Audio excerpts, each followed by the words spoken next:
All right, thanks for tuning in to the OFN Today for this Friday, the 30th of November, 2018. I'm Greg DePalma, and for today's show, Dave Cokin of Covers.com is going to join me to preview some key games this weekend in the NFL and college football, including 3 championship games in college. Got the ACC game. Big point spread in that one, 27, I believe it is, Clemson against Pitt.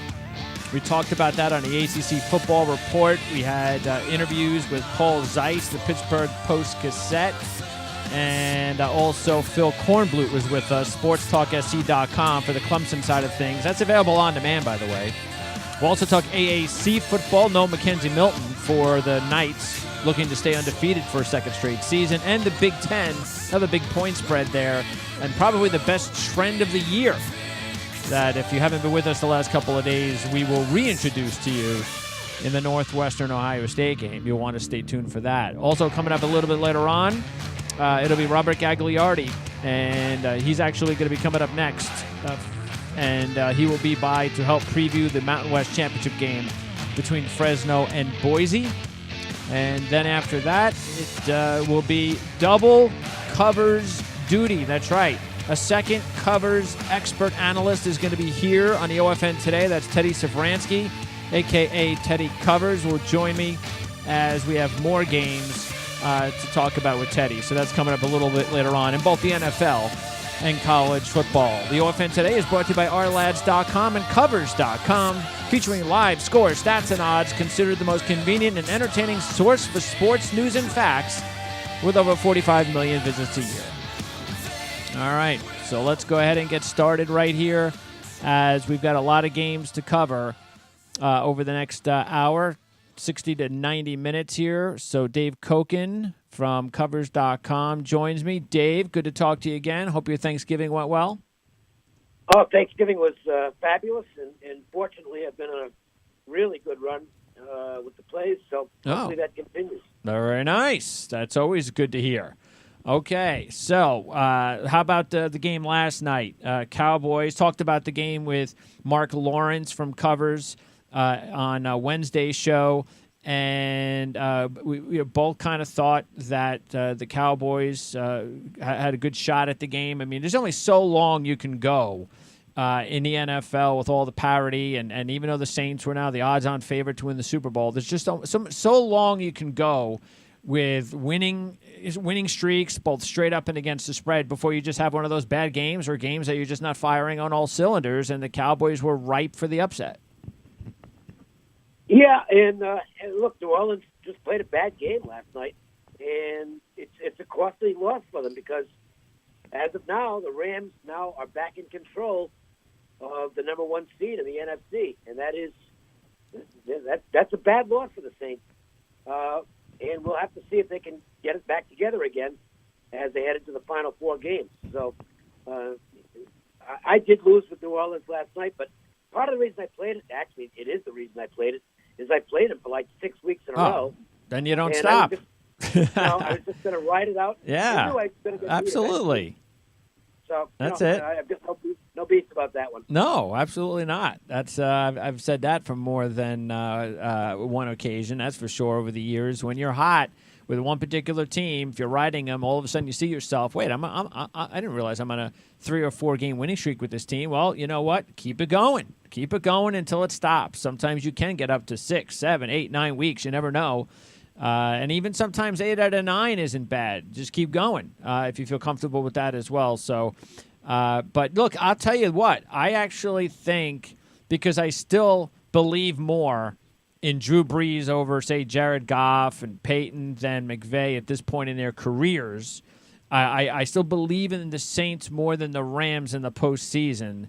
That I would be happier on a wagering side, whether it's futures or just straight up game, that the game is played in L.A.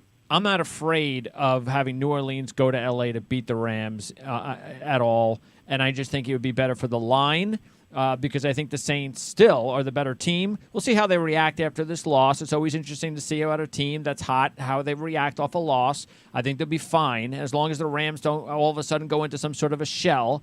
I still think they're the best team, but because of everything, offense, defense, coach, experience, a quarterback, I just still think they're the best team. They might well be, although the one weakness got exposed last night, and this was an eyebrow raiser to me when they went for him. I don't think Eli. I've never been an Eli Apple fan, and I mean the Cowboys really attacked him last night, and Atlanta did as well, and they just couldn't score in the red zone. That's something that could be a problem for the Saints. That cornerback spot could be an issue. Well, again, look, you can't have all pros at every position. So, no, I know. Yeah, so you're going to have a weakness somewhere, and that's just it's going to be up to the teams that they face in the postseason to exploit that. But more importantly, the fact is that even though Eli Apple is definitely not the type of player that you would be able to count on in the postseason for any big moments against any top receivers, fact is the Saints, if you believe in them, you're not going to think that you're going to score under 20 points in the postseason, and then if you give up 13 or 16, you're going to win the football game. Well, and the other side of it is, look, I mean, Dallas, it's not like Dallas. I'll tell you what, Dallas is going to get some play today at the books as far as the futures are concerned. I'm going to be curious to see what the adjustment is on Dallas. I'm not saying they're the favorite. No, right? Of course not. Sure. But they are going to get some play today. This team's playing good football right now. Yeah. Cowboys ain't winning no Super Bowl, but yeah, they're the name. They got the name, and a win like this, people are going to jump on them. Look, I could see it being divisional. That's again, I don't know where it is right now. They're definitely the favorites to win the division. We'll talk more, and actually, we can actually go into that game now because the Redskins and the Eagles will be playing on Monday night, and this is going to be very important for the Eagles because I don't think anybody suspects that the Redskins are going to be able to hang in there without Alex Smith. McCoy, it's not like he's 27 even or 28. I mean, he's getting up there in age as well. But still, he's a solid backup if you need him for a couple of weeks. But now they need him for the rest of the year, I think. And it wasn't off to a great start last week, and now he's got to go to Philly. Eagles survived the Giants last week. It's interesting that the Eagles are just 2-3 straight up, 0-5 now against the spread in their last 5 home games. So even though they won the game against the Giants, they did not cover. They were very fortunate to win the game. But I tell you, I don't think it matters how they won. They just needed to win. Yeah, I guess. By the way, the Cowboys are now down to plus 2,000 to win the Super Bowl. So they're now level with the Chargers.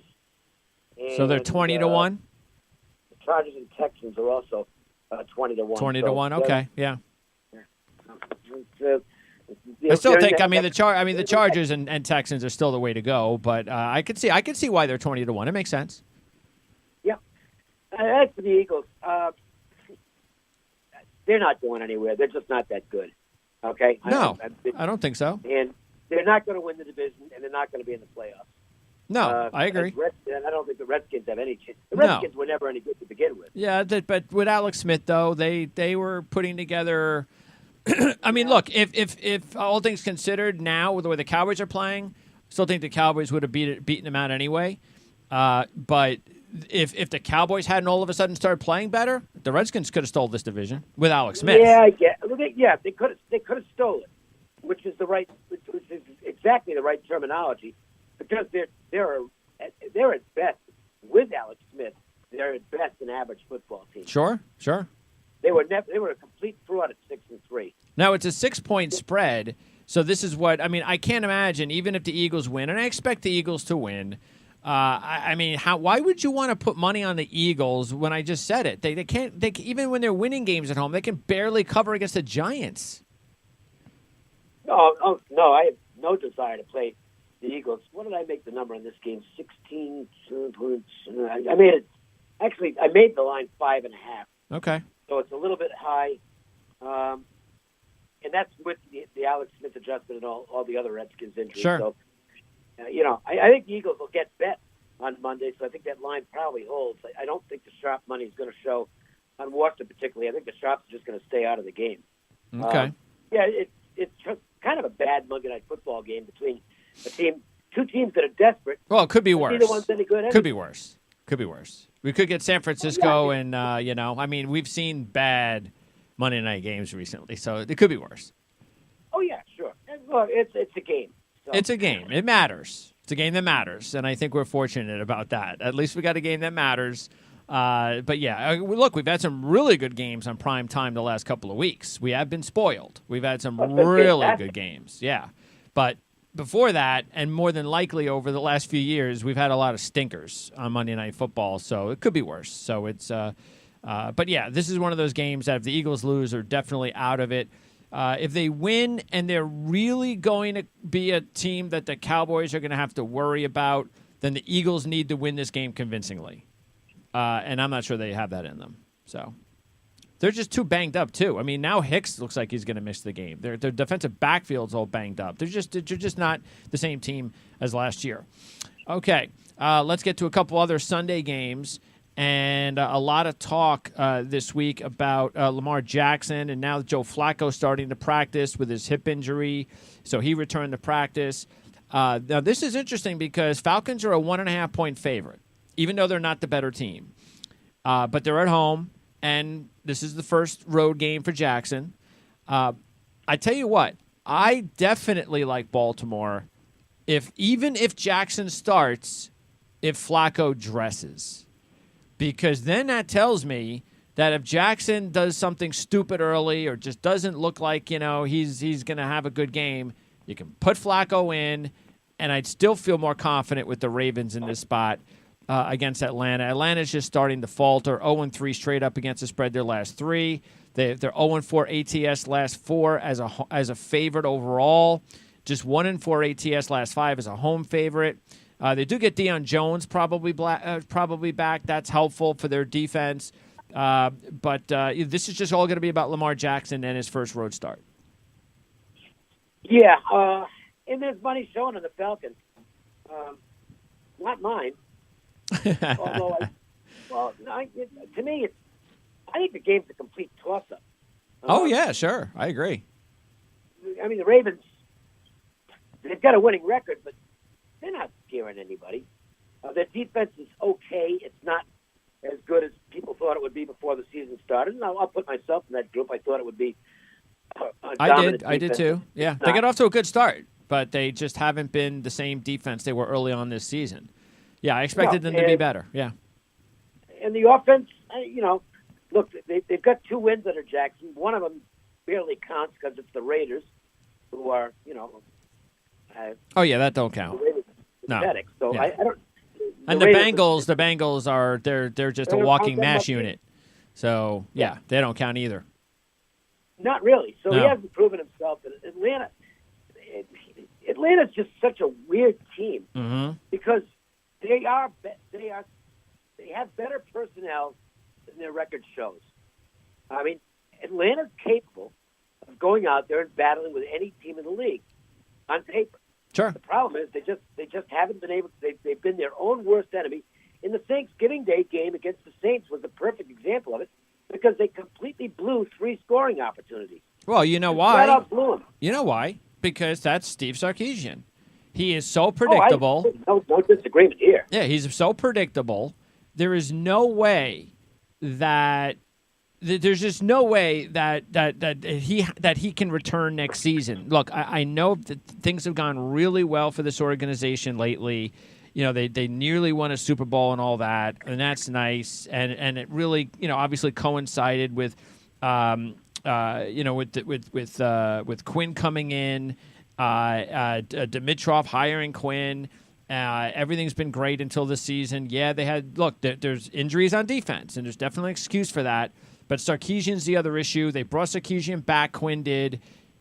I'm telling you, I know Quinn's done a good job, but if I'm Dimitroff after this season, it's basically you fire Sarkisian or I fire you.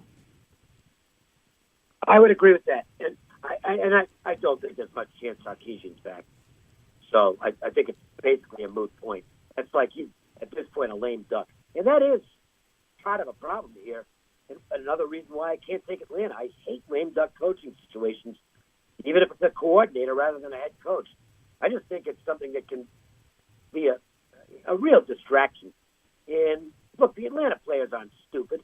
They know what's going on, and I think they would probably say the same thing off the record, that, we know he's not going to be back.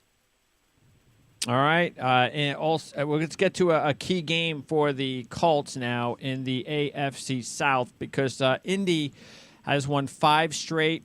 Andrew Luck has reminded everybody how elite of a quarterback he is.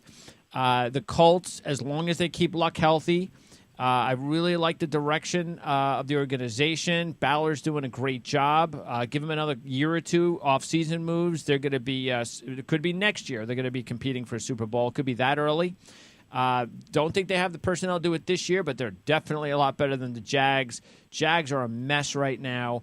They've lost 7 straight games. Just the whole sequence of the Bills last week. The sequence with the fight, and it looked like a touchdown. It was removed. Then there was then they got pushed back, and then they missed a field goal. I mean, that was just so poetic of the season that the Jags have had this year. Ramsey's now dealing with a knee injury. He may not play this week. That's great going up against Andrew Luck. I'm all over the Colts in this one, and no Blake Bortles, so that'll be interesting. And Fournette is suspended, as well. So, he should be. Oh yeah, no. You know what's really funny about this game is that the Colts are obviously going to be the big public side here. Sure. This is one of those games, though, where if you're looking at I'll break it down this way. The bettors who bet teams rather than numbers were going to bet the Colts anyway. The bettors who bet numbers rather than teams, this would be a play on the Jaguars. And they're still not making the bet, which tells you how little people the numbers guys will stay out of the game now. Otherwise, they would be playing Jacksonville here. I absolutely can guarantee you that. Home dog for the Jags. Sure. There's such a bad risk at this point that the numbers guys can't even play them. No, because again, just like you were saying about lame duck, we know Maroney will be back, but it's the whole organization. I mean, they changed offensive coordinators now. They changed quarterback. They're still a banged-up football team, health-wise and mentally. Throw in the fact that Ramsey may not play this week as well, and it's like, come on. And throw in the fact that you're playing a team that's exactly the opposite of you psychologically and on the scoreboard, and it's just a bad matchup. Yeah, I don't know if he's going to win Coach of the Year because, I suspect it's going to be Andy Reid, and I'm not going to argue with that. But Frank Reich, especially when you consider that he was roundly criticized for a decision early in the season that cost him a football game. But, boy, I'm telling you what, he's put this team on the right page. They're playing with great chemistry. I mean, the Colts they're a good football team right now, and you mentioned Andrew Luck. The easiest call of all time is Andrew Luck for Comeback Player of the Year. Yeah, right. All right, so there you go. Colts right now a 4-point favorite at Jacksonville. Oh, before we move, how funny was Leonard Fournette's tweet? I just want to apologize to the fans and kids out there. Was totally out of character? Are you kidding me? That was totally in character of you. Don't even try fooling us. The whole idea about Leonard Fournette and his issues coming into the draft. He's got injury concerns, which we've seen in the NFL so far. He's got character concerns, which we've seen in the NFL so far. So who is he trying to fool with out of character? Oh my goodness, what a joke. His opinion of his character is different from others. Yeah, and that's a problem. Because somebody needs to make sure he understands, and I'm really serious. That's a problem when you don't understand that's been in character of you. I blame the organization on that. Somebody needs to sit him down and have a wake up call with him. Say, dude, you've got to make changes because this is not. This has been going on for a couple of years now, and we were concerned about this when we drafted you. The problem is it's really tough to address character issues when a guy knows that he's somewhat indispensable to the team. He's making That's Who true. knows how many millions of dollars a year? And that's their own fault for not getting by another the guy. way, I can't say what it was like early in his life, but since he arrived, I will say probably since high school, he's been extremely entitled because he's a superstar. Sure. And that's how it was at LSU. Yep. Well, look, I've been saying it since they drafted him. They needed to get another backup, big physical back. Now they went and got Hyde. He's just, I don't know what's happened to him. It seemed like a year or so ago he was doing fine. Now Carlos Hyde's got his confidence level or something, or maybe he's not healthy because he is not the same player anymore. No. You know what? What happened is that I think the only guy who had confidence in was Hugh Jackson, and he needs to be with Hugh Jackson. I don't know. The Bengals would go get him. I don't know. It's something to draw with him. It's got to be health. He's not the same player he was on the Niners. So, and he did get off to a pretty good start in the preseason for the Browns early on, but I don't know. I think I'll give you a probable answer. Running backs don't last long in the NFL because of the wear and tear, which is why nobody wants to spend first-round draft choices on him. And sure. It could very well be that he's already lost a step. It just happens. It happens faster for some guys than others. Yeah. He's not the same running back. He's clearly not the same running back he was. No. They got to go out and get another one, and that's just whether it's free agency or the draft. They got to bring in another guy. Look, Yeldon's a nice player, but when people say, but they're okay, they have Yeldon. Yeldon is not the same thing as Fournette. Jacksonville wants to be a physical. We're gonna bash you in. We're gonna out physical you, and that's not TJ Yeldon. So they're going to have to look. They're going to, whether he signs them or not, who knows, but. They're going to have to go after Le'Veon Bell. That would be very interesting. They got the money. Yes, they do, and they've got to go after him. But then they got then they get rid of Fournette, so which I don't disagree with. But they get rid of Fournette too. I think they'd love to trade him if they could, and somebody will take Fournette. Absolutely, sure, absolutely. So yeah, I mean that's going to be very interesting this offseason. If he can get out of the Pittsburgh contract, that's another story. Okay. Well, yeah, somehow, some way, he's not going to be back in Pittsburgh. Yeah, you think that, but Pittsburgh, the way this whole thing has been handled, I mean, every time you think something's going to happen, the opposite happens. Yeah, but the problem is, the Steelers are a smart organization. It's one thing if he's got problems with the suits upstairs. He's got problems with the players. Okay, that's pretty obvious at this point. Oh yeah, sure. You can't bring a guy in who's got basically what amounts to enemies in the locker room at this point. No, I mean, look, they know he's never playing for them again, but they're going to want to keep him there to trade him. That's what they're going to want to do. They're still going to have the power to keep him there and try to trade him, and that's why I'm saying it's like we don't know how all of this is going to unfold because it's just been, and it could get uglier. So, all right, let's turn our attention to college football, and I got the two games coming up tonight. Then we've got some games that we're going to talk about from Saturday. We'll start with the earlier game, and that is going to be the 3:30 start, the AAC game. Mackenzie Milton injury, that's a real bummer for college football. It would have been really interesting if Alabama had won, Texas had won, and Northwestern had won. If Central Florida had won, would Central Florida with Mackenzie Milton make the playoffs? No. We're not going to have that possibility. And the answer is no. They would not have put. I'm 100. Well, I'll go 99.9% sure. They would have found a way. Well, you know what though, and I wish that would happen, because if that happened, then everybody would know that.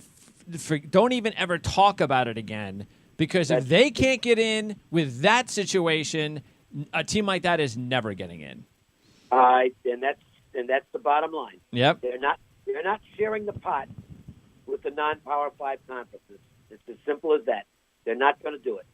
So even if you thought UCF really did belong, and on my rankings, I don't think they ever did, but there's no question they're playing against a stacked deck, and you just don't win against a stacked deck. And it is a shame. UCF is the classic example of why there has to be an 8-team playoff. Oh, yeah. A few more years before that happens, but I don't think there's any doubt we're getting to that in a few years when the contract's up. Yeah. I don't think so. And look, it's got a real good chance of being accelerated this year, and not because of UCF, but because if everything plays out according to form, somebody's getting screwed, either Oklahoma or Ohio State. Well, look, if Georgia wins, Ohio State wins, and Oklahoma wins, then that's still a great scenario because we know Oklahoma and Ohio State are going to complain that they didn't get in. So yeah, exactly. Yeah, and they've got a legit beef. Oh, absolutely, sure. You're not supposed to decide this on opinion. It's sort of like what happened. It's just like what happened with Ohio State when they won their last national championship, and they got into the playoffs, and nobody gave them a shot, and they won it. And that would have been, and that was only like a year or two prior when they didn't have the 4 playoff, and that was proof that 2 teams were not always the 2 best teams. And once they went to 4, Ohio State proved that, and now if you can go to 8 and prove the same thing, that a team that's ranked 7th or 8th could still win the championship. And by the way, UCF can just look at the basketball and say, hey, wait a minute. We'll put it real simply. If the college football system were in place in college basketball, Loyola Chicago would not only have not made a Final Four, they wouldn't have even gotten the tournament. So, because they don't, that's why the college basketball settles its championship the way it's supposed to be settled. College football never has. And so the big deal about this one, Central Florida's a 3-point favorite. So Darrell Mack will get the start. He's a redshirt freshman. He was 5 of 14, 81 yards in relief last week. He did have 51 yards rushing, but he was able to get 391 yards total team rushing, and that's the reason they were able to beat South Florida last week. This is a rematch of last year's championship game. Look, to me, this game is very similar to the games that we saw, the rivalry games last weekend, which were the better teams all season went into their rivalry games, and they played the teams that they outplayed all season, but those teams that they outplayed had beaten them and had the psychological edge, and all the teams, like 80% of them, 90% of them with the psychological edge, beat them. That's exactly what you're getting here. That's why I'm going with Central Florida, because I don't trust Memphis. I don't trust their quarterback. Every time they're supposed to win a big game, they don't. I don't include last week. They were tied in the fourth quarter with a redshirt freshman quarterback that, just like this, a redshirt freshman quarterback that comes in after King gets hurt for Houston, and they gave up 31 points going into the fourth quarter, and they had to struggle to win that game. So I think Central Florida, like Oklahoma last week and other teams, they will find a way to win this game.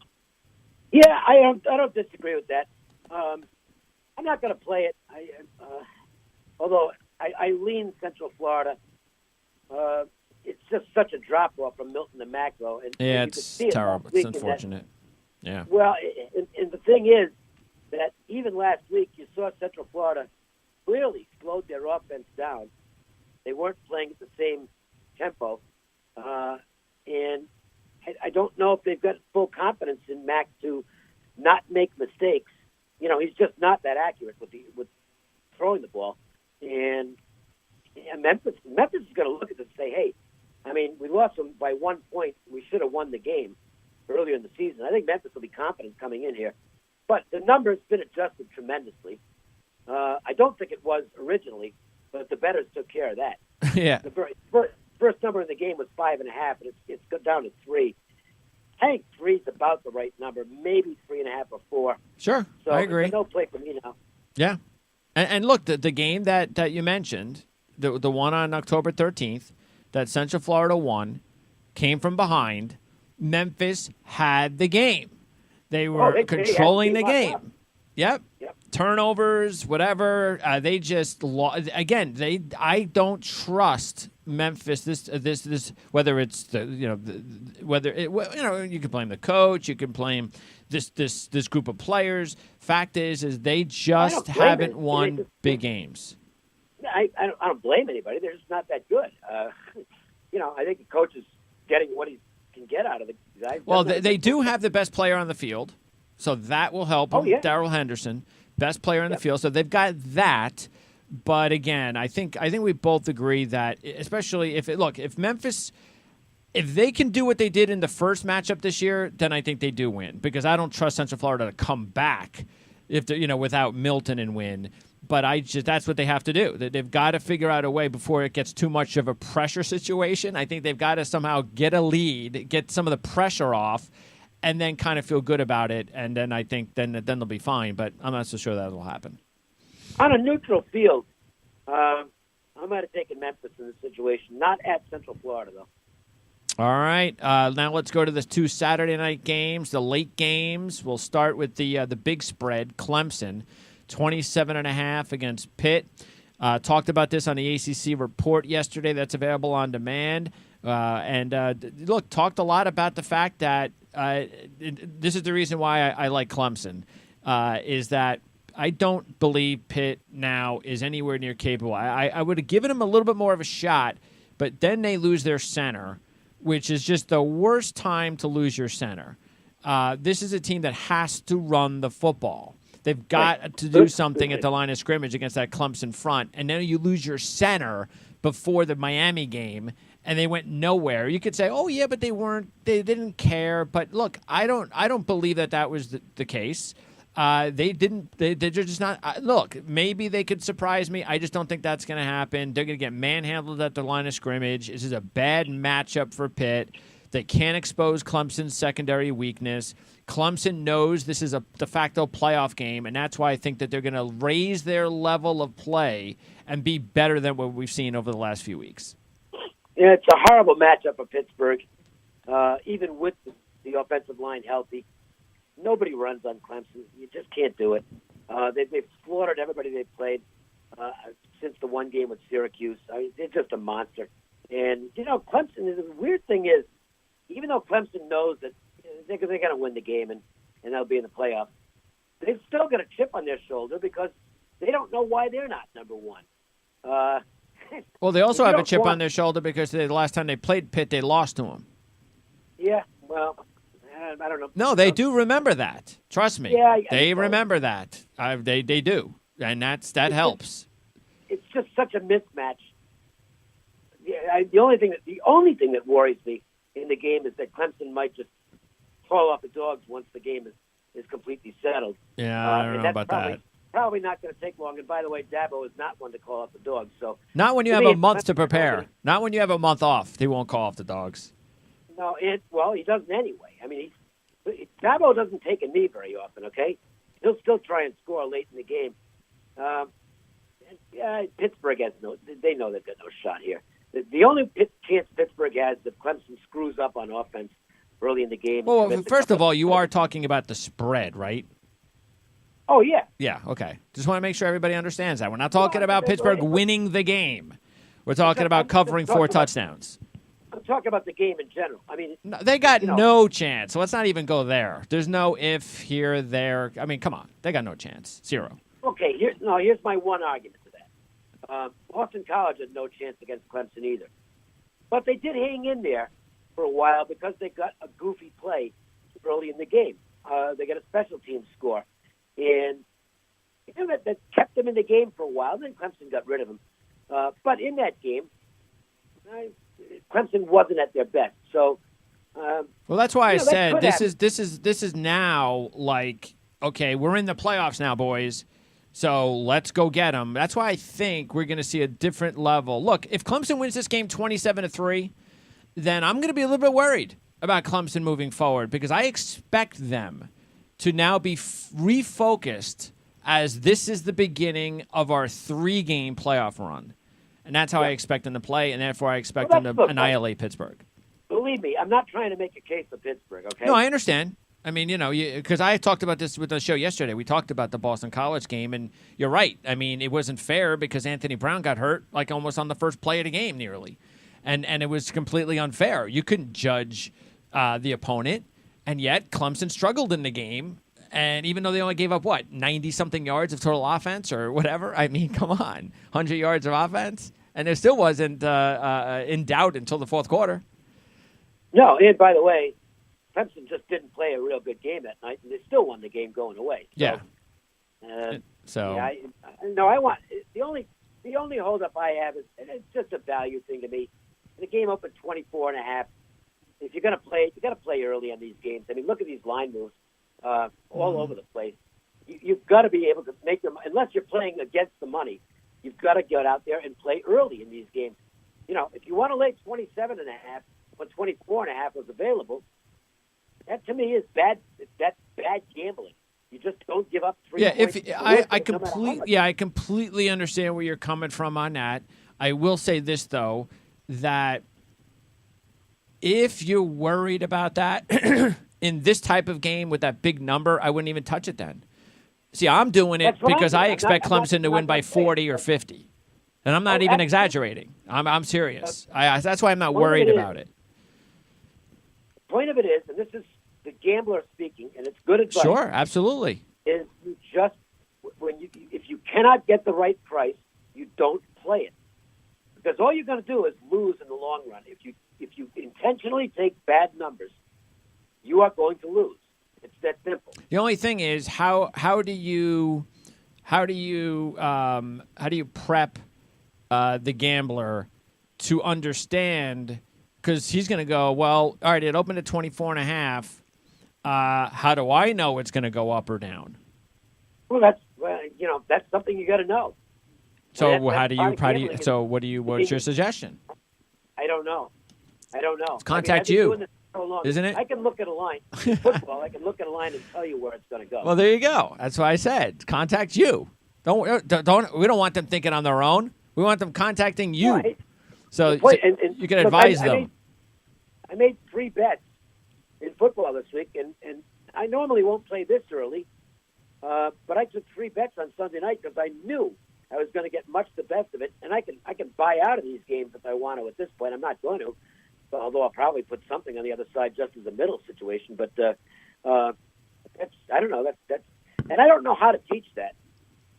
Again, I don't think you have to. I think it's just a matter of them relying on your wisdom and your experience to advise them. Hey, you do it now. I'll give you this. Okay, this is why you've got to make your own numbers. You've got to learn to make your own numbers, because if you're making your own numbers, once you get good at that, sure, you'll be able to gauge the market really well.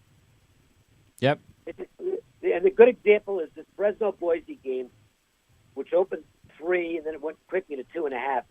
But there was no way that line was going to hold. No way. And Fresno's going to go up the favorite in this game. It's pick 'em now, and I think Fresno goes off -1. That line has gone down to pick 'em? Pick 'em, and I'm seeing mostly pick 'em now. Really? And wow. It looks like it might go to -1. Wow, that's a big move in the last 48 hours. Okay. Well, that really moved this morning, and the UAB line was another line. As soon as I saw the line, I said, "There's no chance that line is holding at 2.5. Not going to do it."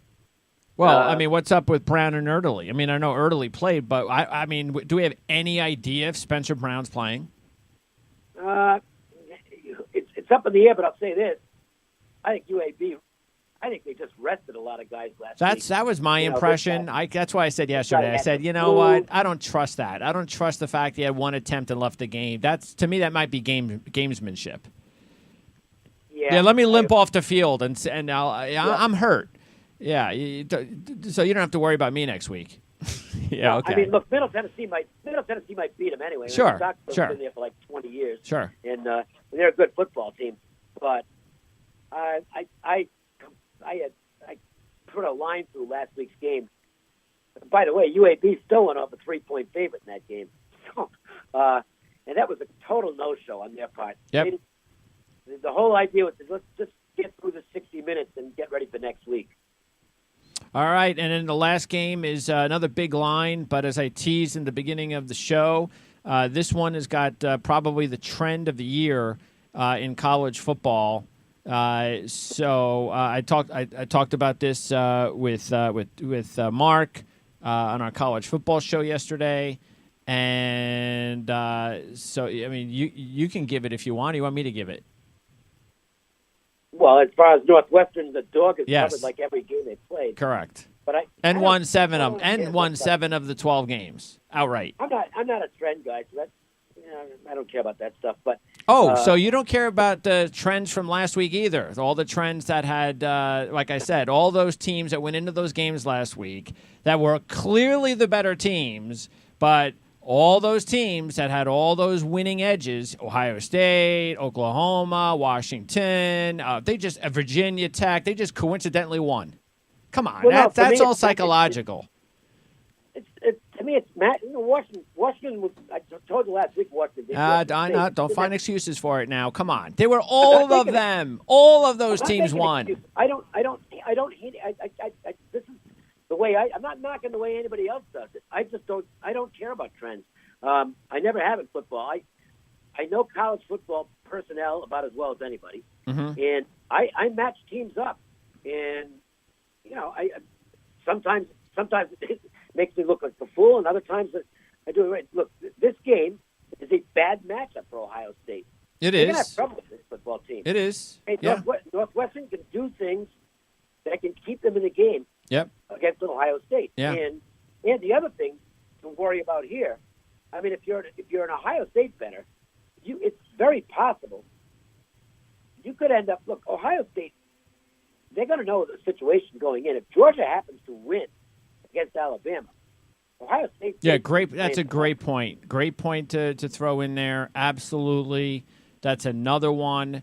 So, yeah, it's good that you said that. Absolutely. If Georgia wins, Ohio State will know that they have no chance of. I just want to go back and see Ohio State, Michigan was a great example. Urban Meyer can outcoach Jim Harbaugh with one eye. I completely disagree. Because I said it the other day. You take Jim Harbaugh and you put him into Urban Meyer's shoes when he started at Ohio State and flip Urban Meyer to Jim Harbaugh's shoes when he started there, you don't see a difference. The big difference is that Urban Meyer went into a situation when Jim Tressel had a glorious run. Harbaugh took over a terrible program. And it's going to take him. See, I will agree with you on that. You got to give Harbaugh a couple of more years before he's got the personnel. I don't know if he's going to be there. He ain't going anywhere. Now, trust me. I'm a Michigan man. He is never leaving Michigan until he wins a national championship. He's not going to do that to his school. He's not that much. He's not Bobby Petrino. He's not one of those guys that's just going to go, okay, I go back to the NFL. Okay. Michigan means so much to him. He is never going to do that because he knows what will happen if he does that. He will be branded for the school that he loves for life. He will never do that to himself. Well, then you're probably right. But I still find it interesting if the Packers make an offer. What happens? See, I think once he gets the national championship, then all bets are off. Then it's like, okay, he's done his job. And then all the fans will be okay. Okay, you've done. Thank you, Jim. Go ahead. Go back to the NFL. Here's the problem. He might never win a national championship at Michigan because, and it's not a knock on him, but the SEC, the SEC is still going to be the king in college football, and I don't see that changing anytime soon. So he might have to wait for Nick Saban to retire. Well, that could happen soon. I mean, how much more does Nick Saban? You know every coach. I mean, how much longer do you just get to the point where you either, all right, I'm going into the NFL for my last 5 years. I got to try something else. Or you just, that's it. I want to enjoy this. I want to enjoy the last 5. I go into the broadcast booth while I still have my marbles in my head. I can't imagine he's going to do this for much longer. I just can't. All right, I don't know. He could be Bear Bryant, He could. It's possible. Put him on the same stage next to Bear, coach until he dies. But he's such a high-pressure guy that you would think sooner or later he's going to have some sort of heart issues on the sidelines. Like, dude, you win all the time, and you still stress yourself out. So that's part of the success. And it's also going to mean he needs to rest. He's got to rest soon. Maybe. But, he's not Urban Meyer. I think Urban Meyer might step away from coaching after this year. Yeah, it's possible. Yeah, and I hear the guy Campbell from Iowa State. That's the job he's waiting for. Yeah, I thought USC would be smart and try and make a big offer to Matt Campbell and lure him out west. But, no offense to Lynn Swan. I always thought he was a really smart guy, but geez. Oh, my goodness. I feel sorry for USC fans. Wow. Boy, oh, boy. I feel sorry for well, them. they're firing all the coordinators. So yeah, that'll do it. Well, I mean, look, if he brings in Kingsbury, that's a good hire. I mean, okay, get yourself some coaches, assistant coaches that can elevate your, I mean, we all know good assistant coaches can make you look better. So well, but the thing is, Kingsbury, I don't think Kingsbury's taken the job without almost the full knowledge that he'll move into the head coaching spot once they dump Helton. And the thing is, do you want Kingsbury's a brilliant offensive mind, but is he a great head coach? I don't know. Yeah, we don't know. He doesn't have the personnel, so we don't know. I have my doubts as far as that goes. Now, back to this game, let's also keep in mind that I guess Flint Nagel's going to play because he hasn't done anything for 3 weeks. They didn't play him last week. He's clearly the number one receiver for the Wildcats. I just get this sneaking feeling that he's going to play. He'll be effective. That'll also be a big boost to Northwestern's offense. And by the way, the statistics are the dog in every game this season for Northwestern, whether it's Northwestern or their opponent, has won 7 of 12 straight up, 10-0-2 against the spread in those games. It's a 14-point spread. And if you just eliminate the Michigan game last week, do you really want to go back to Ohio State now in their favorites role that they were not in last week? No.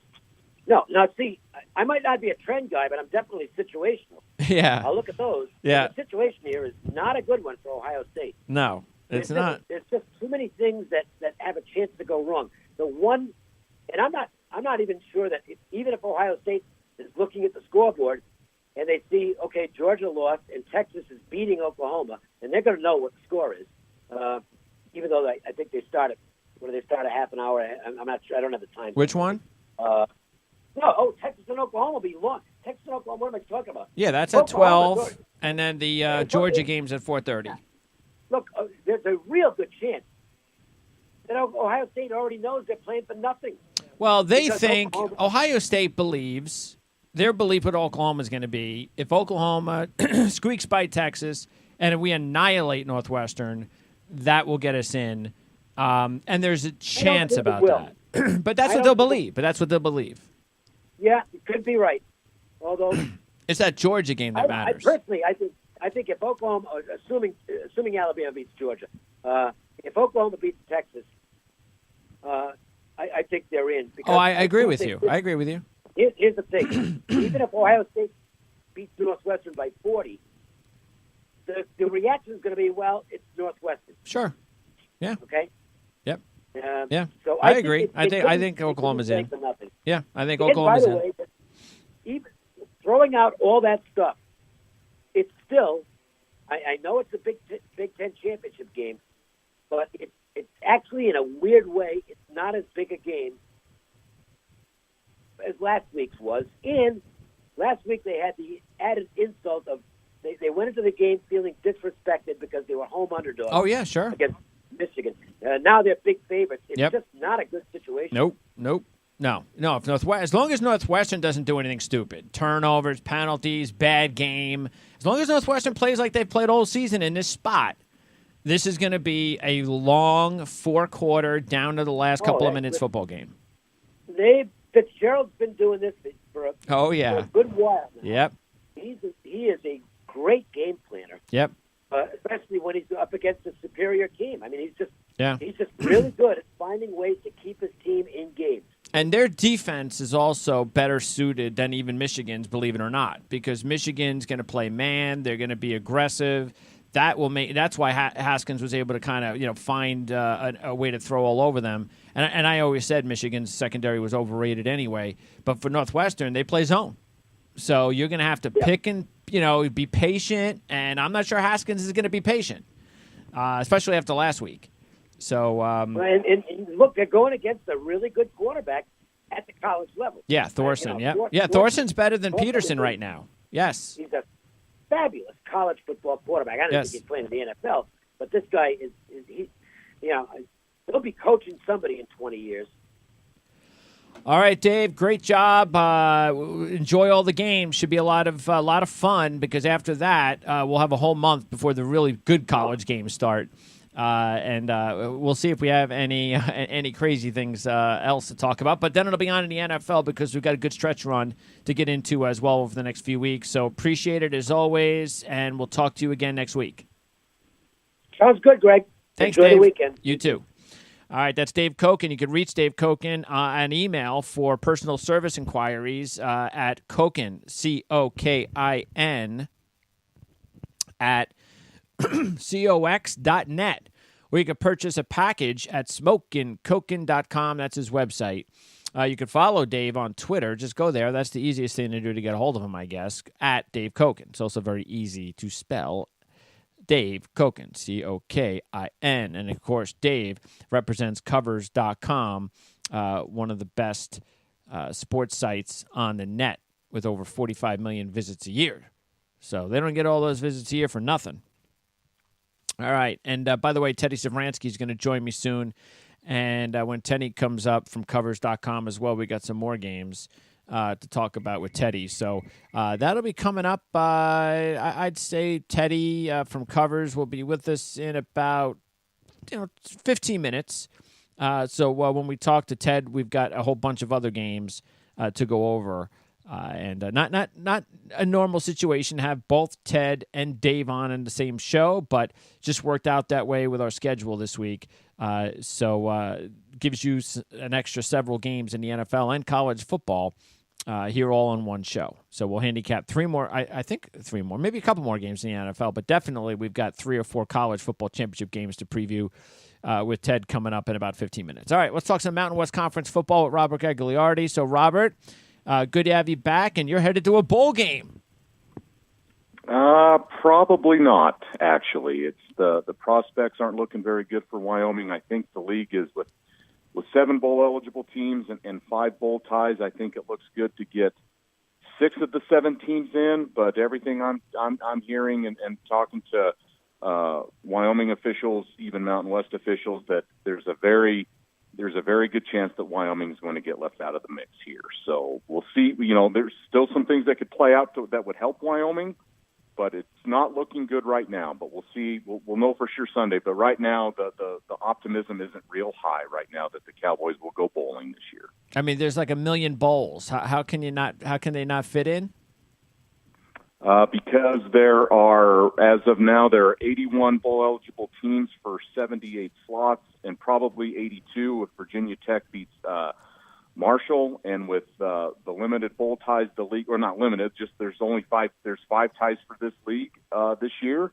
And even with the substitutions, there's 3 backup spots, but it looks like those will get filled by the conference affiliations there. And there's also a league rule where, and the ADs passed this not long ago, where basically Wyoming is sitting at 6-6. Everyone above them has 7 wins or more, and is the league's priority to get those teams with more wins into bowls. So with that, just the simple math, and teams with more wins than Wyoming, that kind of leaves them behind the 8 ball as of now. So if Marshall wins, that probably will help. It's not a certain thing. I know things that can help Wyoming get to a bowl would be if Washington wins tonight in the Pac-12 championship game, and also if Washington State gets selected to a New Year's Day bowl of some sort. That takes 2 slots off the Pac-12 list, because most of the backup plans, 2 of the 3 backup bowls that the Mountain West has Pac-12 ties. So taking 2 Pac-12 teams over into New Year's Day bowls would help Wyoming. And obviously, if UCF loses the AAC championship game, and whether it's Boise or Fresno gets to a New Year's Six bowl, those scenarios would help Wyoming, but also wouldn't necessarily guarantee them a spot right now. And this just so there will be teams like who? Give me teams that are not as good as Wyoming that'll be in bowls.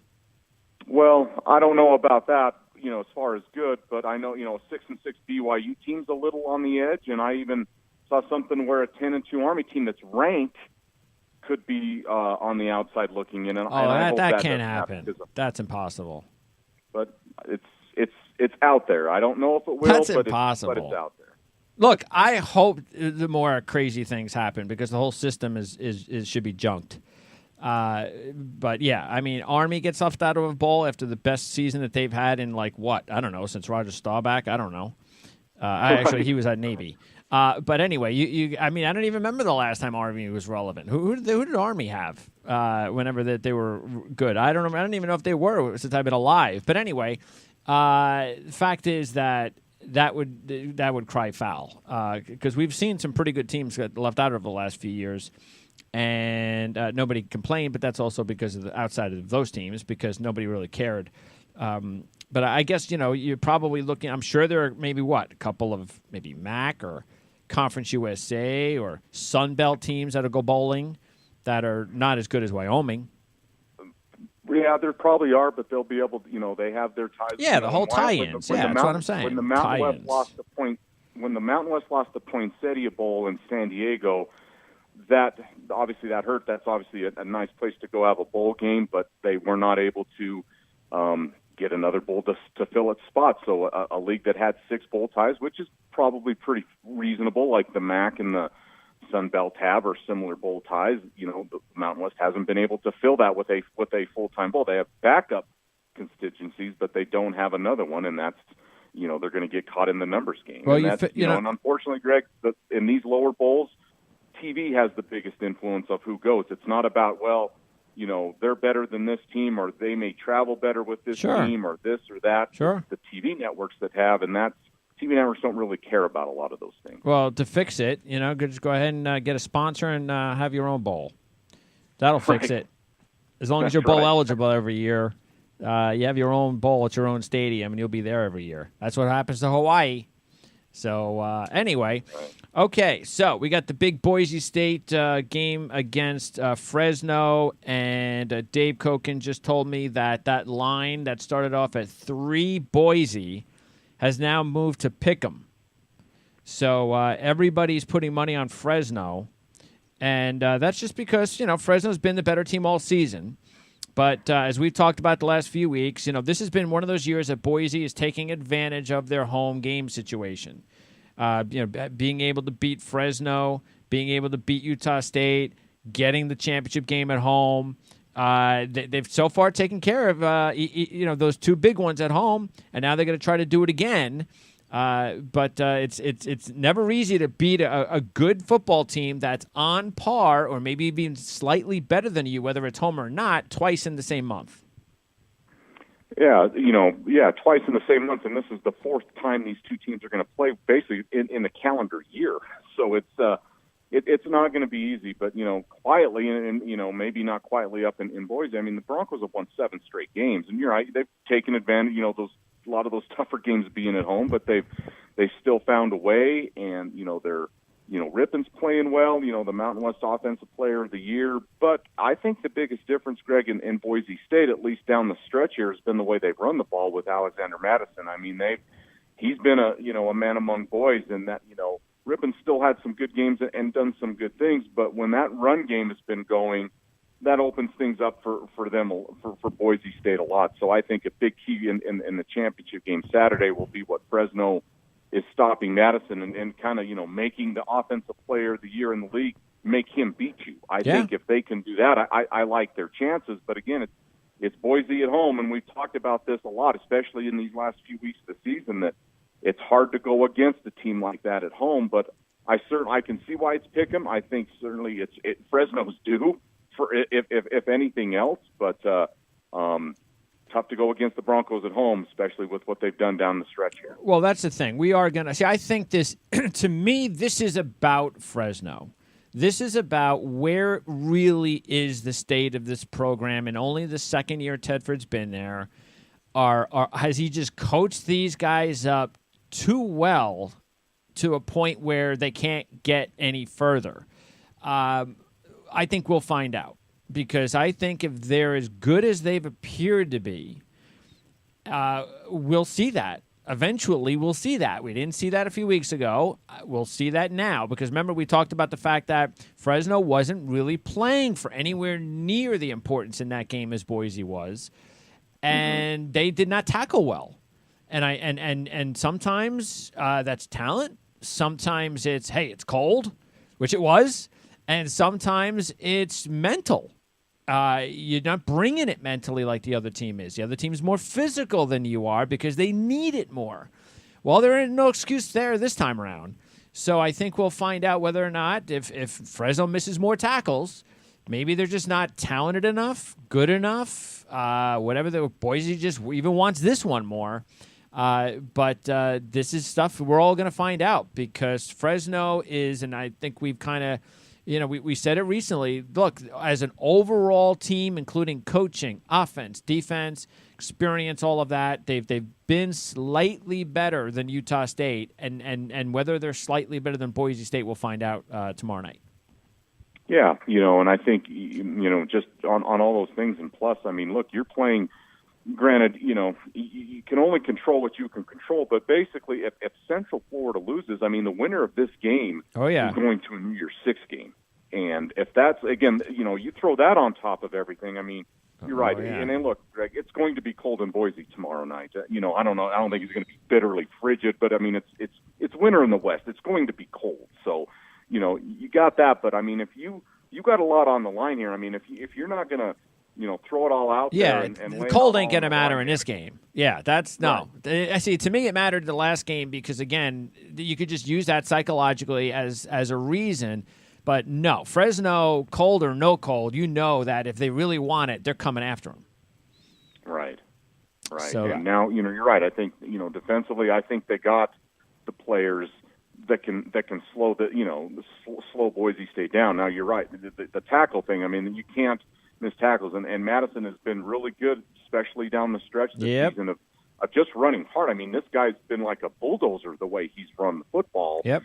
And one thing that Fresno does, I mean, I think Fresno's got good running backs, but it's not like they're a power run team. I don't want to say they're just a finesse team because they are very physical, but they're not a power run team like they're different. Yeah, Rivers and Mims are shifty. That's what they are. And they, you don't even know who's got the ball when they carry it. They're both the same. They both cut well. Right. They both make players miss, but they're also both kind of small guys. That's not Madison. Madison comes after you. And look, he had 144 yards on 30 carries with 2 touchdowns. So he wore him down in the first matchup. He had, what did he have? 37 carries against Utah State for 200 yards and 3 touchdowns. Now, average-wise, it's okay.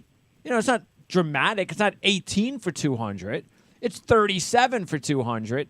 But you couple that with Rippon, you've got to stop one of them.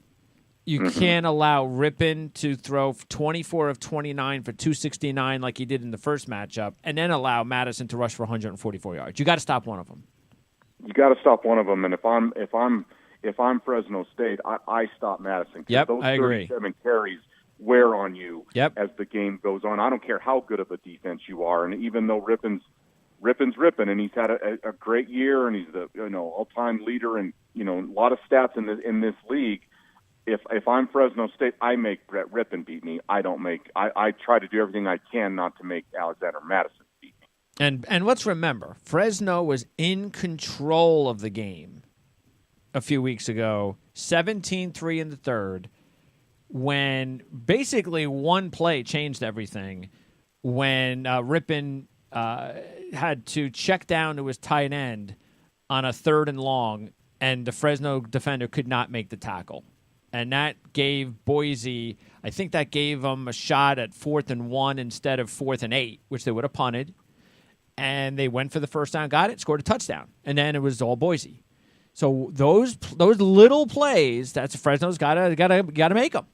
You got to make the right tackle, you got to make the right plays, and Boise's been making all the plays during this run. They're in a nice run. They've won 7 straight. And you're right. I don't know if you have to play perfect football, but Greg, that's a good point. I mean, little plays, a missed tackle here or a misread there, or whatever. I mean, when you have teams at this caliber, and look, I do think these are 2 very good football teams. Those are the plays that make the difference in a game.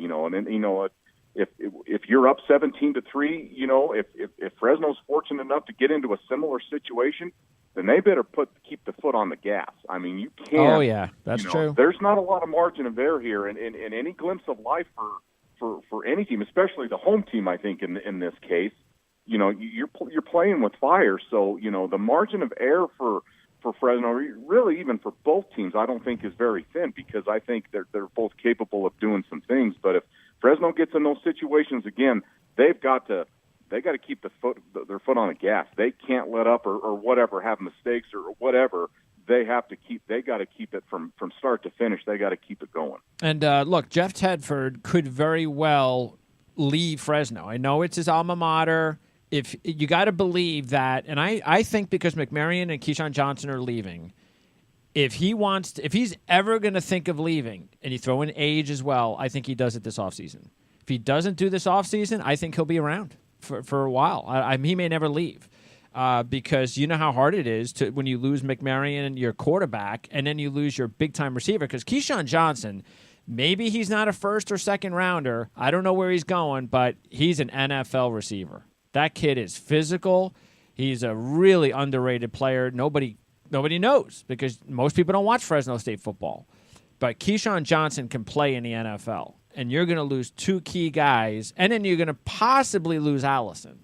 He could decide to come out, and he's their best defender. So this is a huge opportunity for this Fresno program because they might not get this again for a couple of years. They might not, if and a lot of times when you see a coach leave, you see these other guys, try to, pursue things and stuff. But, you're right. There's some pretty big holes to fill with McMarion and obviously Keyshawn Johnson. But if these other guys do come back, whether Jeff Tedford's the coach or heck, Greg, if you and I were the coach, this team has a chance to be good. But you're right. In this day and age, you just never know if these guys see the opportunity and how they grade and what they're being told and stuff like that, it could be. So this is a great opportunity for Fresno, and I know Boise's been in this situation before, but you still can never take things for granted. But yeah, this is a huge opportunity. Fresno takes a lot of pride of, the Valley and, when, Pat Hill was there, the whole mantra of, we'll play anyone, anytime and stuff. Sure. Well, they got a pretty big opportunity to get back on the national stage. And you're right, whether they return the core of, whether Tedford returns or they return a lot of other guys, these opportunities you can't take for granted. You just can't assume that it's going to happen again anytime soon. So this is a huge opportunity for Fresno State tomorrow night. All right, Robert, appreciate it. Next week, we'll wrap up the championship game and also take a look ahead, either next week or the week after. We'll sometime in the next couple of weeks, we'll take a look ahead at the entire landscape of the bowl situation for the Mountain West Conference, wrap up also the season for every team, looking ahead, any other coaching changes that could come about, because Matt Wells is a hot potential candidate. Texas Tech, that's a possibility for Matt Wells. It's done. Oh, it's done. It's officially done. It's done. Matt Wells is the new Texas Tech football coach. When did that happen? Today or last night? Late last night. Okay, well, there you go. So, and there might be, again, Tedford, who knows? There could be some more shakeups, and we got to find out who the next Utah State coach is going to be, too. So we'll talk about all of that definitely in the next couple of weeks, Robert. Appreciate your time. All right. Thanks, Rick. Appreciate it, too. Thanks, Robert. All right, that's Robert Gagliardi, and so there you go. So Matt Wells is officially the head coach of Texas Tech. I don't know what I think about that. I mean, I know Matt Wells done a nice job, but Texas Tech, it's a fertile recruiting ground. Ain't no question about that. Look, it's a good coach. I ain't gonna. It's just I'm kind of surprised because I've heard some other names being mentioned. Texas Tech, including Daniel Holgerson, and I don't think Matt Wells is on the level of Daniel Holgerson. That's why I'm a little bit surprised about that. But hey, look, good opportunity for Matt. I don't know what this does to the Utah State program. Probably not a good thing, but at least he's going to leave the next coach with still some pretty good young players, including quarterback Jordan Love. So there is that. Unfortunately, look, it was a bad loss, too. That's the other thing I'm a little bit concerned with. You had the best team that Utah State's had in a while with a very good young quarterback, and you didn't win the big game last week. So I would have been concerned about that, but Texas Tech apparently isn't.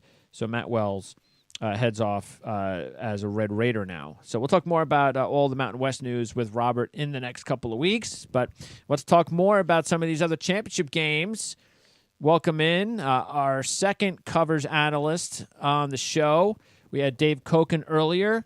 Teddy Sevransky, a.k.a. Teddy Covers, joins us. How you doing, Teddy? Hey, Greg, what's a good word? It's funny, I'll be doing a radio show with Cokin later in the day, so well, it's a small world. Okay, we'll see what kind of games you talk about on those shows. I mean, on this one, Dave helped me with 3 college games, a few NFL games, and the 3 college games we're not going to talk about here with you. We've got 4 more championship games to cover, and we might as well start at the top, and that is Georgia and Alabama. So this is obviously huge for a whole bunch of reasons. If Georgia's able to pull out the upset, then I think we're pretty set for the playoffs. I think we know what we're going to get in the playoffs. If Georgia wins, you could say goodbye to Oklahoma. You could say goodbye to Ohio State. And we know Pitt ain't winning. So we've got the 4 teams set. If Alabama wins, then it becomes even more interesting with Oklahoma and the debate with Ohio State. But it's a big point spread, Ted. It's 13.5, 14. I don't know if that's changed at all recently. I just look at this Georgia team the way that I looked at them last year. And after the loss last year, they played their best football. I know they had a little bit more veteran team with some skill position guys there. But Fromm has played his best football since the loss, 62 of 85. That's his completion situation there. 11 touchdowns, 1 interception. He's gotten a lot of help from Swift. They've been going more to Swift. He's healthier. That's been big. So I look the reason I'm mentioning that is because of the fact that I believe this Georgia team now is back to being as good as they were nearly as last year. Now, Roquan Smith ain't here. That's a big drop-off. But I think this is going to be every bit as exciting as a game as we saw in the national championship game.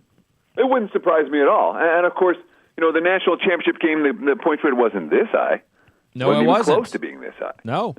But what Alabama has done this year, and remember, while Georgia's come on like a freight train down the stretch, 4-1 against the spread, Alabama has been a real thorn in the odds makers' side all season long. They're 5-1 against the number. Their last 6, only game they didn't cover was the Citadel, which was the most lightly bet game of the group, considering they were laying 54 points in that contest. They covered everything else since.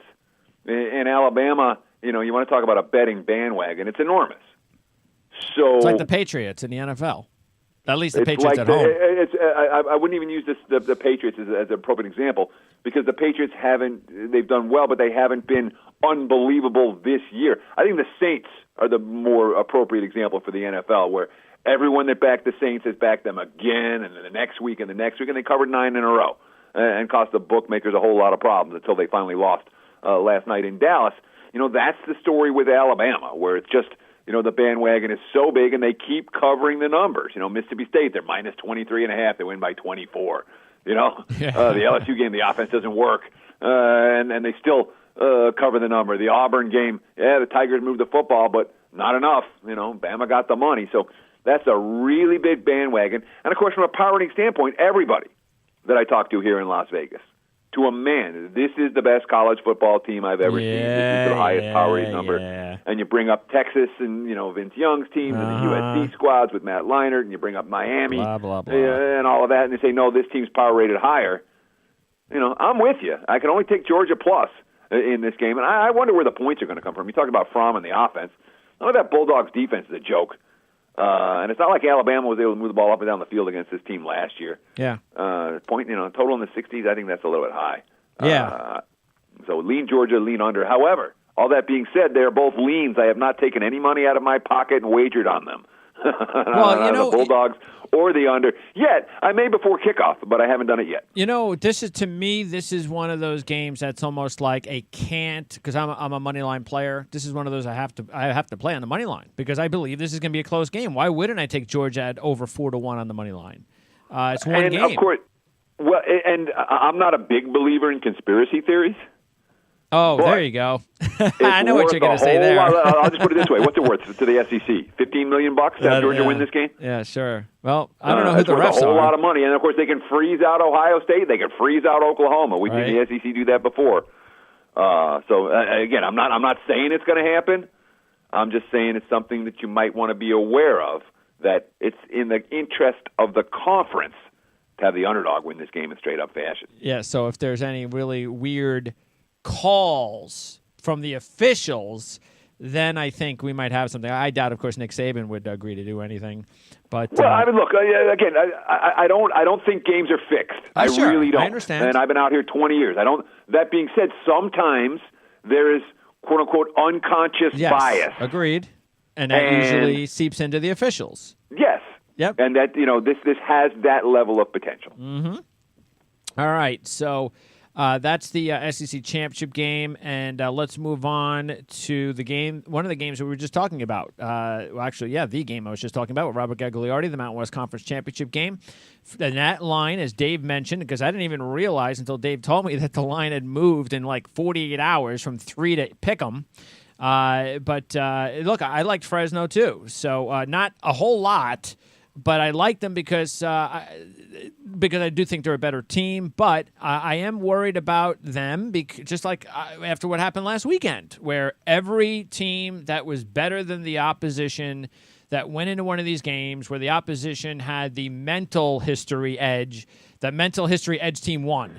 And so I would be there. I'm definitely weary of going against Boise on the blue turf now that the line's even, and maybe even put Boise back into the spot of being a slight dog like they were the first time these two teams played. So I worry about that, but it is interesting that this is the first time, if Fresno was the dog, that they would have been the dog all year. They did cover all 5 of their games last year as a dog in Tedford's first year, but now they're not a dog anymore, at least for now. I thought they were dogs in Minnesota. I guess that game close pick. It's possible. They were -1, but it's possible. Yeah, it could have been either way. So, yeah. I graded that. I'm looking now at my number on. I graded it as pick. Okay. But it moved from a +1. So, Fresno certainly hasn't been a dog a whole lot. No. This season, of course, they were laying at Boise 24-17 when these two teams met just a few weeks ago. I was on Boise in that game. I'm not going to be on Boise in this game.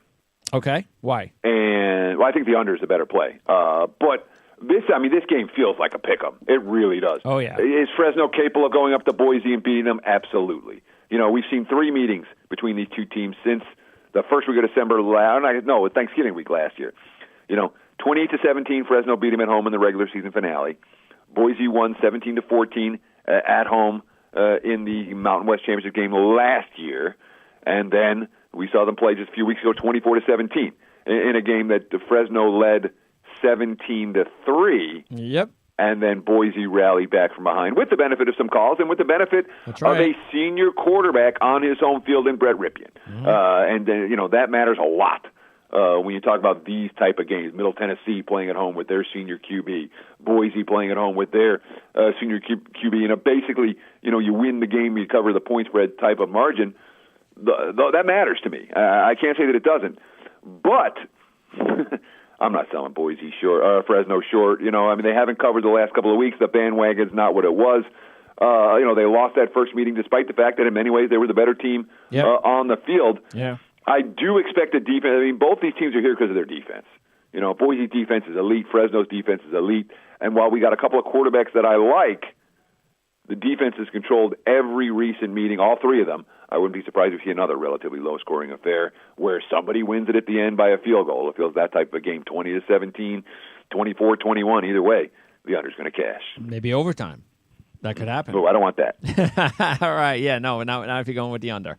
Okay, let's go to Conference USA championship game, since you already mentioned Middle Tennessee there with Stockstill, who was actually playing some of his better football of his career as he winds down his career, because it seems like he's been there forever as the coach's son.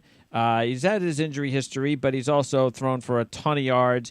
And I was actually more impressed with Stockstill in the game against Kentucky than any other game. Because, against the Kentucky defense, he was 30 of 33 for 293, 3 touchdowns. That was impressive. So he's actually a guy I'm going to take a second look at for the draft when I talk to Dan Shonka and find out more about this kid. For UAB, look, it's all about, is Spencer Brown really hurt? Did he come out of that game last week because there's really something wrong with Spencer Brown? How is A.J. Erdely? Did they really try last week knowing this could be the rematch?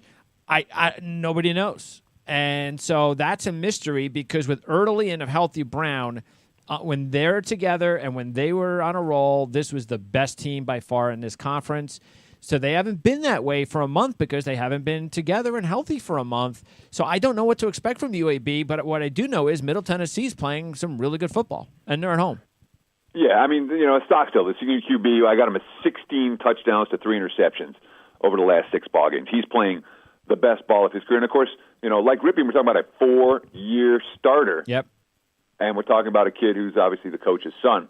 He is legitimately a coach on the field for that squad. Only 6 picks all season to go with his 26 touchdown passes. Stockstill, a bet on QB. You ask about UAB and what we saw last week. This much I know. Okay, last week they were down to their third-string center. Their right guard got supposedly had the flu before the game. He didn't play.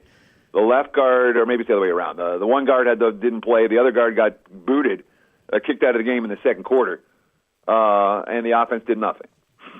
Okay. When both guards in your center are out, it's a problem. Yeah. Everybody's supposed to play this week. There you go. So if you're making a bet on Middle Tennessee State saying, they killed them last week, I wouldn't necessarily do it for that reason alone.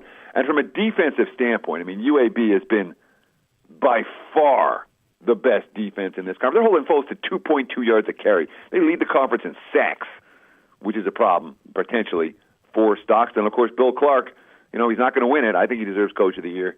I wouldn't sell the Blazers short. I'll just put it that way. I don't think what we saw last week is what we're going to see this week, even though that means, if you're betting on UAB, it means stepping in front of a senior QB on his home field. Yep.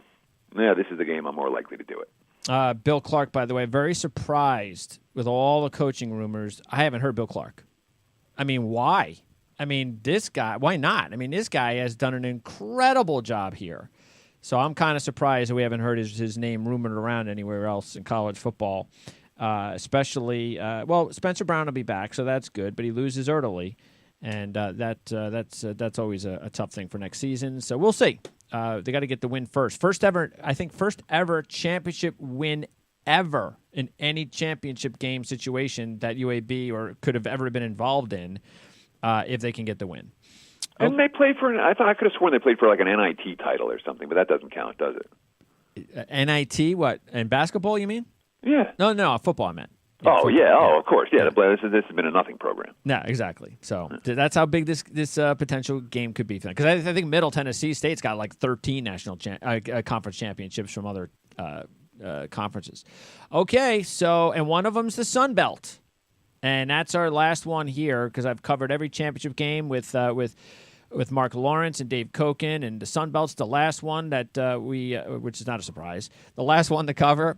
App State's a 16-point favorite. I guess it's still 16.5 against Louisiana, as well they should be. They're clearly the better team. They're the home team, inaugural Sun Belt championship game. They are also clearly that much better when they do have Zach Thomas back under center. We've seen that. They had the nice, kind of boring win last week over Troy. But fact is, they've been the best team. I don't have a problem, to tell you the truth, to give up the 16.5 here because I don't think we get a boring win. I think because of the situation at home, championship game, inaugural, last game of the season kind of thing, I think they put it all together. Look, you got to hand it to Billy Napier in his first year, what he's done over there. He was a Nick Saban assistant, so that's a great accomplishment. But I think he's taken this team as far as they can go. I'm not saying they're a bad team, but they're in the softer division of the two. So I'll go with App State. I'll give the 16. Yeah, I'm a little bit concerned about laying the price here just because of the style of play that the Raging Cajuns want to bring to the equation. Lafayette, they're not going to chuck the football around. Their whole game plan is keep it on the ground, shorten the game, don't let our opponents blow us out, and we got a chance to steal one in the fourth quarter. And it's been pretty good for them. And, of course, they've been feasting on the week of late. Georgia State, South Alabama, stole one from Louisiana Monroe last week. But in all of those games, 355 on the ground, 210 on the ground, 240 on the ground. They've been able to move the chains They couldn't do that much in the first meeting against App State, only $140 on the ground. That's one of 2 games where they were held under 200 yards in conference play. The other came against Troy. But even with their inability to grind out a bunch of first downs and a bunch of points and a bunch of yards in the game, they still shortened the game. App State never found an offensive rhythm. What they have, 188 yards passing, 106 yards passing, 188 yards rushing in that contest. It wasn't one of these games where App State's lighting up the scoreboard, and I wouldn't be surprised if it's more of the same here. The Mountaineers want to run the football, the Cajuns want to run the football. It feels to me like a game that, 9 possessions, 10 possessions, not one of these games where there's going to be 15, 16 possessions for these two squads, which makes it more difficult to build margins, and, of course, it makes it more difficult for the game to go over the total. So lean dog, lean under. But, again, nothing that I thought that I've actually made a wager on myself. Oh, sure. And I like to, give the stronger opinions that I'm actually betting as opposed to the stuff that I kind of think about. Yeah. This is definitely out of the games that are out there to wager on. This is not one. I mean, even if you're, I wouldn't even look at this as there are some good even dog plays. I mentioned Georgia. I would even say Northwestern. If you wanted to do some dog or money line plays, I'd be a lot more confident with than this one. I just think it's going to be such a tough task. I mean, you might as well give him. If they can upset App State on their home field in this championship game, then boy, Billy Napier, his stock going to rise. So not that it already hasn't, but still. All right, we'll see how that goes. That's the inaugural Sun Belt Championship game because Scott Satterfield's been a hot name. He's somebody that could very well be gone. And it's funny because with like the coaching carousel, I paid zero attention in December to what's going on. So you're actually giving me some this guy and this guy, keep your eye on that. It's actually a good conversation for me to keep in the back of my head because from here, the thing I'm most interested, obviously, in the bowls, and most of the bowls, you see the coaching changes. You always want to read about the teams that just lost their coach to move up to another job. You see a lot of flat spots in bowl games for them, but the reality is that a lot of this stuff I'm not going to look at thoroughly until we start college football prep next spring. Yeah, and look, that's the thing, and we'll talk more about that when we get ready for the bowl season, but that's one of the things as a handicapper you have to look at is there's so many things that go into the equation of a bowl matchup, whether it's coaches leaving, how does that affect players always going to get suspended with their time off? They do something stupid. There's so many variables that go into the bowl handicapping season, and it drives me nuts because I'm not a pro handicapper like you, because it's you gotta be a pro handicapper to go through all the different variables to prepare for these bowl games because they're not easy to handicap. Yeah, there's a lot of nuance. No question at all. But if you tell me what's the single most important thing about bowl season? What is it? Getting the best of the number. Not waiting until the last minute to get down and, oh, shoot, I just missed the 7, and, I'll bet it at 6.5 now. There'll be lots of games in bowl season that come right around the number. The odds makers, have a pretty good data sample size at this stage to create some pretty good numbers. All right, let's wrap up with a couple of big NFL games. And we'll get it because actually, I'm sure you've seen it. Of course, you've seen it. This has got to be the worst Sunday of football in the NFL all season. Matchups. I was trying to fight because I do a daily show, and I'm like, okay, what are the good NFL games this week? And I'm like, okay, well, let's see. For Sunday, there's 2 of them. Yeah, and they're both and the 2 games we're talking about. Yeah, exactly. That's it. That's it. And then anything else is all right. Well, let's see what we can find. We can find to fill in. And the worst part about it is I got a strong opinion on Minnesota, New England. I don't have a strong opinion on Pittsburgh, LA. That's a hard game on Sunday night. Yeah, this Minnesota New England game in Foxborough. Now, what I was mentioning with the New England Alabama comparisons was that New England, if you take a look at them at home, they've won 5 straight. They've covered 4 to 5 this year. The only one they didn't cover was that half a point with Kansas City. They've won 10 straight at home. They're 9-1 ATS in those 10 at home. They're a 5-point favorite against Minnesota. Look, I've seen enough now in that Chicago game of Kirk Cousins against good competition, especially on the road. Until he wins one of those games, I am never touching him, especially against the Patriots. in a matchup like this. So I'm all on the Patriots as a 5-point favorite against the Vikings. I don't care what the talent comparisons are or anything like that. Go ahead, Kirk Cousins. Beat a good team that's over 500 on the road first before I ever consider taking you in that spot again. You are preaching to the choir over here, my friend, because there's a lot of love for Minnesota in the betting markets this week. Really? All the wise guys looking at New England's statistical profile and going, the Patriots stink. That defense is no good. And it's like it's a broken record with the betting marketplace and New England. Yep. In 2016, the Patriots, their stats aren't any good. New England's not any good. And then what do? They go on to the Super Bowl. They point spread machine all season, et cetera, et cetera.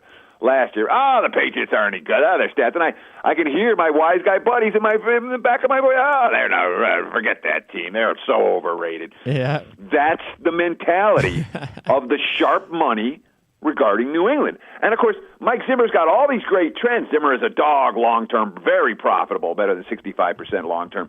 Zimmer down the stretch. And down the stretch in the NFL does not include Week 17.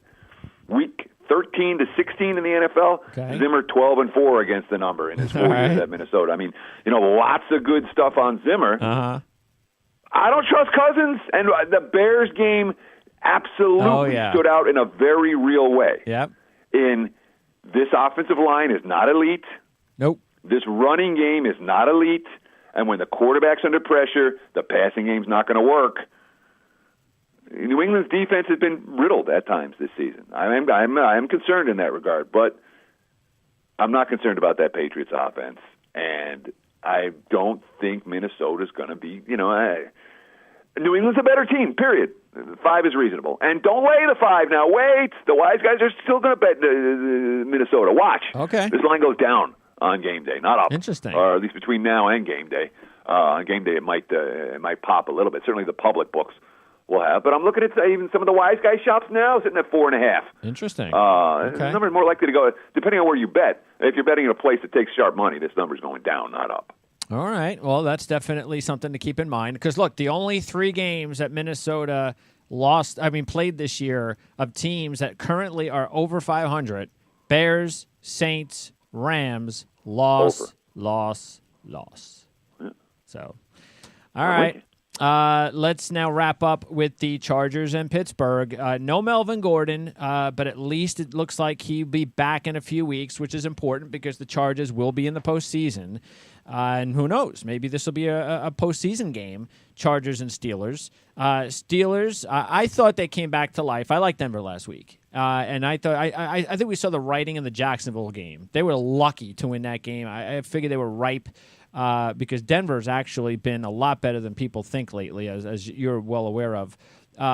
So now that they're back down to life, will they rebound and kind of go back on a little streak? They're a 3.5 point favorite, whatever, at home. Interesting that the number is what it is. I wonder what it would be with Melvin Gordon playing because apparently the number isn't. You don't think the line would be 4 or 4? Under 3 with Melvin Gordon, do you? No, basically what the betting markets have said is Melvin Gordon is not worth anything. Yeah, doesn't that surprise you a little bit? It's really clear that the market that's the statement that the markets have made. And in the NFL, I generally agree with that. One running back is the same as the next, and you can interchange them. Austin Eckler, 5'9", 200. Here's a quote from Anthony Lynn. He's no problem holding up with it every down back. That's why you see him running through tackles. That's why you see him creating yards after contact. Mm-hmm. He's not a big back, but he can do those type of things. And for a one-game standpoint, maybe there is no impact. One game, sure. Couple games. Without Melvin. Gordon's so good in the screen game, though. And the Chargers coming off that big blowout win over Arizona, where Phillip Rivers set the all-time record for most straight complete. Did you notice the fact, by the way, that after Rivers completed 28 of 29, Geno Smith came in and threw 3 incompletes? No, I didn't even realize. Which I thought was just beautiful. I'm like, that's poetry if there ever was one. Geno Smith, the quarterback who nobody thought was going to make it out of West Virginia, and yet the Jets traded up to get him and suffered. But it's really no surprise, though, that Rivers played as well as he did last week after really playing poorly the week before. He played a defense that isn't getting stops. Sure. You know? I mean, but there were people that were saying, remember that week after Rivers' performance, the Rivers, and this is why they don't win the big games, and Rivers, and then he comes back, and you just knew that he was going to have one of those games against the Cardinals. Sure, but it wasn't a big game. No, that's true. And it wasn't time. Look, if there's one team that you're going to expect special teams to screw you up, it's the Chargers. All right, they find a way, whether it's a punting game, kicking game, whatever it is. It concerned me. And all the talk about Pittsburgh is their offense. Big Ben, he threw the four turnovers last week, and the one fumble through the end zone, and the pick at the end of the game. The Steelers' turnaround is based on their defense. They've held each of their last 7 opponents to either their season low or their second season low in total yards. That's Pittsburgh's defense that's playing well. Chargers' defense is playing well. I keep talking unders, and again, I'm not involved in this game, but if I'm playing, I'm more inclined to play the under than anything else on Sunday night, even though we've seen obviously some wild shootouts in these Sunday night affairs. Yeah, Steelers 3-0, straight up ATS last 3 at home. Chargers 3-0, straight up ATS last 3 on the road. So, and I do agree. By the way, Eckler is a good running back. He's an underrated kid. They should have no big issues in this game because Gordon's gone. And by the way, their backup now is the guy that I believe was one of the big sleepers of the entire draft. I could not believe that Justin Jackson did not get drafted. Somewhere in the middle rounds with his talent. He was a great, as you know, following college football, a great college back for Northwestern. But I'll say this: their third leading rusher is Keenan Allen. Oh yeah, they don't usually. That's why it's usually Gordon and Eckler. That's it. Now it's going to be Eckler and Jackson. It's not like the rookie out of Northwestern's gotten a whole lot of time on the field yet. Well, now he will. Which means now he's he probably will. not picking up the blitz properly. Yeah, well, that's the thing. Well, or of course, which I'm happy because I have both Gordon and Eckler on my fantasy team, which is they basically just hog all of the catch. You know how some teams like Le'Veon Bell, it's like when he's on the field, there isn't a number 2 back. He gets everything. Sure. With the Chargers, it's Gordon and Eckler, and that's it. They make sure Jackson gets nothing. So it's worth noting, speaking of Le'Veon Bell, all of a sudden, James Conner's got fumbleitis a little bit. Yeah, right. Right. Now that it's official. Now that it's official that Bell ain't coming back. Yeah. And again, you talk about a team that did not suffer a drop-off, minus their elite $15 million a year back, who they wouldn't pay, and I don't blame them. Look at the Steelers, but. Will that absence matter down the stretch? It will if Conner keeps fumbling the football away. Teddy, I appreciate it. Hopefully some great championship games and a lot to talk about next week. We'll know what the playoffs are going to look like next month. We have a long way to go before the college football Final Four. But again, bowl season's coming up, and then these NFL games get really, really important as we get down the stretch drive, and I look forward to talking to you about it some more next week. Sounds fun. Best of luck. You too. Thanks, Ted. That's Teddy Sevransky, again, a.k.a. Teddy Covers. You can follow him at Teddy_Covers. All right, so that's Teddy's Twitter handle. And, of course, go to Covers.com and check out both Dave Cokin and Teddy Covers. If you want to check out the best handicappers in the business, as well as Mark Lawrence, who was on our show not too long ago, Wednesday. So next week, I'm not sure what the schedule is going to be like. I will know, hopefully, in the next 24 hours, because I might have another trip scheduled next week, another business trip. If that happens, then we might be moving more shows earlier in the week to later in the week. But the bottom line is I'm going to get all these guys on. If I have to sandwich them like I did into this Friday show with 2 guys in one show, I'll do that next week to make sure that we get all 3 handicappers on for next week's programming, as well as our other programs as well. So here on the Our-Lads Football Radio Network. And again, also thanks to Robert Gagliardi for helping us talk Mountain West Conference football. Check out our ACC coverage on the ACC Football Report. That's on demand with Jerry Ratcliffe of jerryratcliffe.com for the Clemson-Pittsburgh game.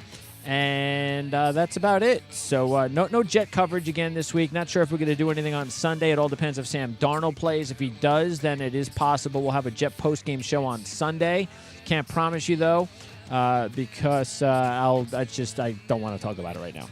Anyway, and that'll wrap it up, though, for our programming this week. So enjoy the games. They start tonight. It's Friday. Enjoy the championship games, the 2 tonight and the rest on Saturday. And then, of course, the NFL games, even though it's a pretty bad day for NFL on Sunday. But anyway, the corner turns next week for more great NFL action. Well, sometimes it's great. Other times it's mediocre like this week, but it'll get better. The matchups will get better. All right, so for Teddy Sevransky, for Robert Gagliardi, for Dave Cokin, I'm Greg DePalma, and it's Alpha Mike Foxtrot.